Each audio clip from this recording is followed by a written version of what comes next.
সাধারণত তারকারাই ক্যামেরার সামনে সাক্ষাৎকার দেন, তবে এবার ঘটল উল্টো ঘটনা। গণমাধ্যম কর্মীদের সাক্ষাৎকার নিলেন সিনেমার দুই অভিনয় শিল্পী। মেজবাউর রহমান সুমনের চলচ্চিত্র রোইদ ঘিরে এমন ভিন্নধর্মী এক দৃশ্য দেখা গেল রাজধানীতে। এই নিয়ে বিস্তারিত থাকছে শুরুতেই।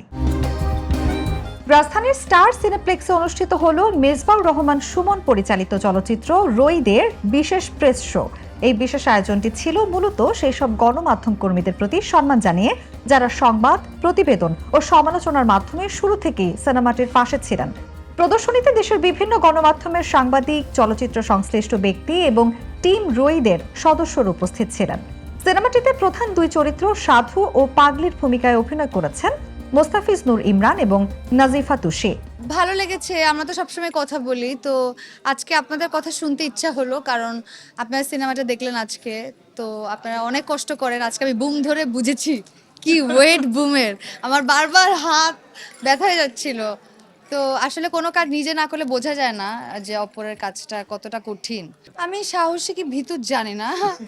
আমি অভিনয় যখন আমাকে কোনো ক্যারেক্টার বলা হয়, আমার যদি সেটা ভালো লাগে, এটা আমি না, সবাই তাই, মানে তখন ওইটা করার জন্য অনেক উদ্বেগ উত্তেজনা কাজ করে। ওই চরিত্রটাকে জাস্টিফাই করার জন্য যতটা করা যায় আর কি।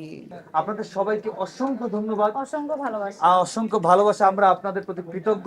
এভাবেই আমাদের সঙ্গে থাকুন, রোইদের সঙ্গে থাকুন এবং এই সিনেমার যে যাত্রা, যে সফর, এই সফরকে আরো বেগবান করুন এবং ছড়িয়ে দিন বিশ্বের সমস্ত জায়গায়। প্রদর্শনী শেষে দেখা যায় এক ভিন্ন চিত্র। হল থেকে বের হওয়া সাংবাদিকদের হাতে বুম তুলে নিয়ে উল্টো তাদেরই সাক্ষাৎকার নিতে শুরু করেন দুই অভিনেতা। মাইন্ড ব্লোয়িং একটা অ্যাক্টিং আপনাদের দুজনের, মানে আমি পুরো গুজবাম্পস, পুরো ফুল অফ মুভি আমি পুরো গুজবাম্পস ছিলাম। এক্সিলেন্ট একটা, মানে অস্কার ডিজার্ভিং। ভাই আপনাদের দুইজনের অভিনয় দেখে মুগ্ধ হয়ে গেছি, ফ্যান হয়ে গেলাম। অ্যামেজিং। একটা ডায়লগ আছে, এরকম পিঠে আমি আমার বাপের জন্মে খাইনি। এটা আমি এখনো ঘোরের মধ্যে আছি। আমার কুলসুমের জন্য অনেক বেশি কষ্ট হচ্ছে পার্সোনালি। আপনি নাজিফা তুষি আমি বিশ্বাস করি না, মানে আপনি কুলসুমের আমি বিশ্বাস করি না। সাংবাদিকদের প্রতিক্রিয়ায় অনেকেই জানান সিনেমাটি দেখে তারা গভীরভাবে আলোড়িত হয়েছেন এবং এখনো এর আবেগের মধ্যে আছেন। তাদের সবার অ্যাক্টিং তো দুর্দান্ত লেগেছে, বিশেষ করে আপুর অ্যাক্টিং। লাস্টের দিকে কি হচ্ছে সেটা অনেকদিন পর একটা স্নিগ্ধ বাংলা সিনেমা দেখলাম, যেখানে হচ্ছে লোকেশনের বৈচিত্র্য ছিল এবং অ্যাক্টিং এর মাধুর্যতা ছিল। ঠিক আছে, বিশেষ করে নূর ভাই এবং তুষি আপু মানে সুপার। আমি জাস্ট একটা প্রেডিকশন করছি 3টা ন্যাশনাল অ্যাওয়ার্ড মিনিমাম। আমরা ফুল আমাদের ক্লাস মিলে এসেছি আজকে মুভটা দেখতে। খুবই ভালো লেগেছে। আপুর অ্যাক্টিং খুবই ভালো ছিল, স্যার আপনার অ্যাক্টিংও খুব ভালো ছিল। প্লাস সিনেমাটোগ্রাফি আমার খুব ভালো লেগেছে। বাংলাদেশের মুভিতে এরকম সিনেমাটোগ্রাফি আমি আর আগে কখনো দেখিনি। Overall it was a very good movie. সামগ্রিকভাবে গণমাধ্যমের প্রতি শিল্পীদের এই আন্তরিকতা ও ভিন্নধর্মী উপস্থাপন উপস্থিত সবার প্রশংসা কুড়িয়েছে। আমার বিশ্বাস এই সিনেমাটা বেঁচে থাকবে।